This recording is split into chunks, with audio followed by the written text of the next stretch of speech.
So I would like just to say some words about this painting, which is so important in Renoir's career.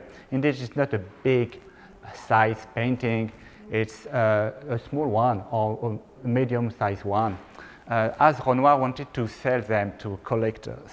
And Renoir was in Guernsey for 5 weeks only, but it was very important for him because it changed his style.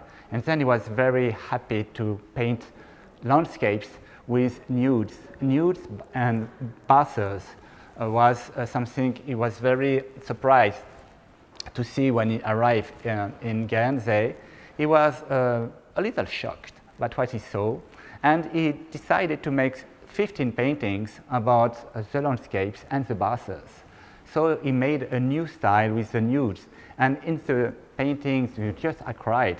There is something very interesting with the lines. You have 3 lines making a sense of this painting. The first one is with the basses, and you have some people, around 10 people, which are nude or non-nude, and you see the life of Guernsey at that time. The second line is on the rocks, and the rocks are very important in Guernsey, and Renoir was fascinated by the waves and all the light on the rocks. So it's the central part of this painting is the second line. And the third line is the hills, these wonderful hills of Guernsey that Renoir painting for 3 or 4 times.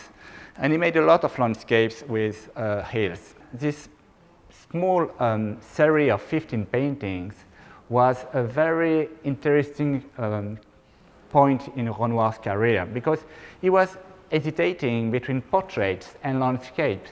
And then with this kind of small focus on landscapes and nudes, he decided to focus on portraits and nudes.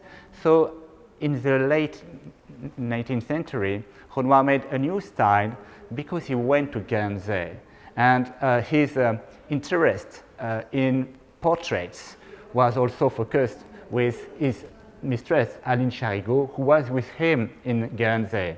So there's kind of love story in Guernsey, and these landscapes are very intimate indeed, because they are not huge paintings. Everybody can understand what this is. So it's kind of universal painting. So I think it's really a chance unique to Guernsey to have this Renoir's painting. There's only 5 Renoirs in private hands.